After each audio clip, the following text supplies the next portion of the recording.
এখন আ- কোনটা কতটা ঠিক, আমরা কতটা জানি পরিস্থিতি ঠিক কতটা ভয়াবহ বা কতটা ভালো? আচ্ছা। পরিস্থিতি চূড়ান্ত খারাপ।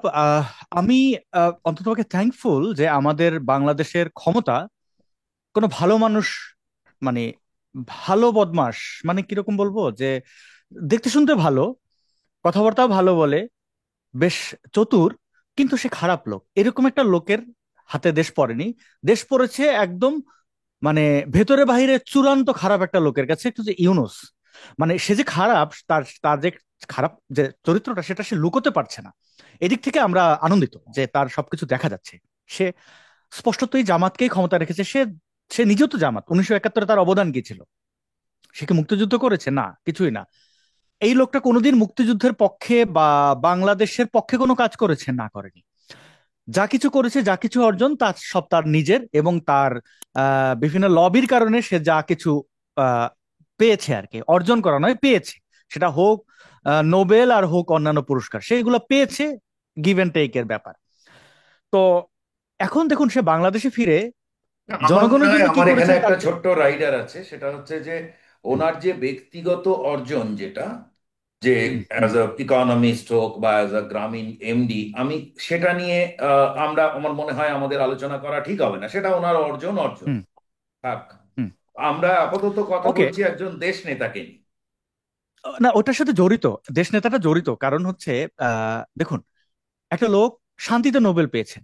তো উনি তো অর্থনীতিবিদ, বাংলাদেশের শান্তি কি প্রতিষ্ঠা করেছেন তার নমুনা এখন। এবার হচ্ছে তিনি দেশে ফিরেই তার 600 সামথিং, ধরুন 600 কোটি টাকার ট্যাক্স ছিল, সেটা তিনি বাতিল করেছেন। তার বিরুদ্ধে দুর্নীতির মামলা ছিল, সেগুলো তিনি প্রত্যাহার করিয়েছেন খুব দ্রুত সময়। এমনকি তার যতগুলো বিশ্ববিদ্যালয় যা কিছু, এমনকি নোবেল প্রাইজ পেলে আর কর দিতে হবে না। একটা মানুষ কতটুকু হলে পরে নোবেল, আচ্ছা ঠিক আছে, আমি আমি নোবেল অর্জন করলাম, তো আমি গভর্নমেন্টকে ট্যাক্স দেব না? মানে মনে হচ্ছে বাংলাদেশে প্রতিদিন কেউ নোবেল পাচ্ছে, বা মাসে মাসে একটা, তাদের তাদের কষ্ট লাঘবের জন্য। তো এটা এটা কিন্তু সিগনিফিকেন্ট। একটা লোক যদি কোনো জিনিস অর্জন করেন, সেটার মূল্যায়ন যদি এভাবে করেন, বুঝতে হবে উনি কি চান। আচ্ছা, উনি যা কিছু চাইছেন তাই হয়েছে, অর্থাৎ ওনার আশেপাশে ওনার যারা মিনিস্টার রয়েছেন, মানে উপদেষ্টা, সবাই তো ওনার, প্রায় সবাই তার ওই ওই আহ, মানে এনজিও থেকে আসা। তাদের কারোরই কোনো যোগ্যতা নেই। দেশের 12টা লাশ পড়ছে প্রত্যেক মাসে, 40টার উপরে লাশ নদীতে পাওয়া যাচ্ছে। এবার বলুন, নদী তো অনেক প্রশস্ত, আর বাংলাদেশে যাদের জালের মতো নদী, যে লাশগুলো পাওয়া যাচ্ছে না, সেই লাশগুলো কি হচ্ছে?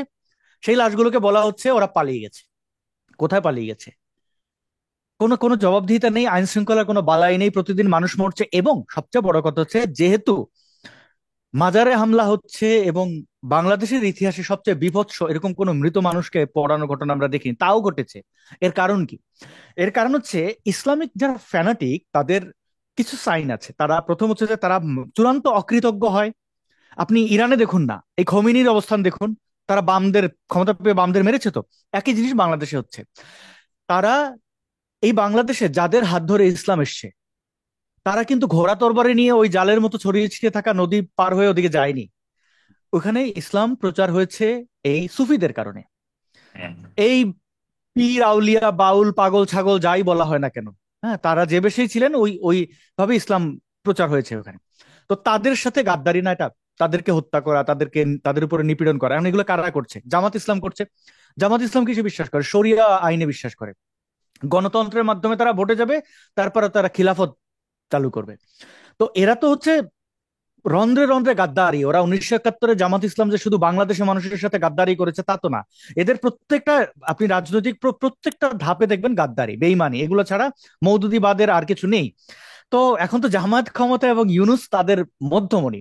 ইউনুসের সাথে জামাতের চুক্তি হচ্ছে যে, তুমি আমাকে সন্ত্রাসী গোষ্ঠী দ্বারা আমাকে একটা বলয়ের মধ্যে রাখবে, আমার ক্ষমতা টিকিয়ে রাখবে, আমি তোমাদের যা কিছু চাওয়া পাওয়া আমি পূর্ণ করব। তাই করা হচ্ছে। আজকে সকল জঙ্গিদেরকে জেলখানা থেকে ছেড়ে দেওয়া, আপনি চিন্তা করুন। আহ জসিমউদ্দিন রহমানের মতো একজন কুখ্যাত জঙ্গি, যে কিনা জেল থেকে বের হয়ে বলেছে, আমি ব্লগার হত্যা করেছি, হত্যা করতাম, আমি জেলে তারপরে হত্যা হয়ে আনসারুল্লাহ গেছে। তো আনসারুল্লাহ বাংলা টিম। আনসারুল্লাহ বাংলা টিমের সাথে না, সে সে সে বেশ কয়েকটা জঙ্গি সংগঠনের সাথে যুক্ত। আনসারুল্লাহ বাংলা টিমের সাথে অতটা স্পষ্টভাবে বলা যায় না। তো সে সব ডালে আছে, সব মানে আলুর মতো সব জায়গায় সে আছে। তো এরকম একজন কুখ্যাত জঙ্গি, একজন না, এরকম হাজারো জঙ্গির নাম বলা যাবে, তাদের সবাইকে ছেড়ে দিয়েছে।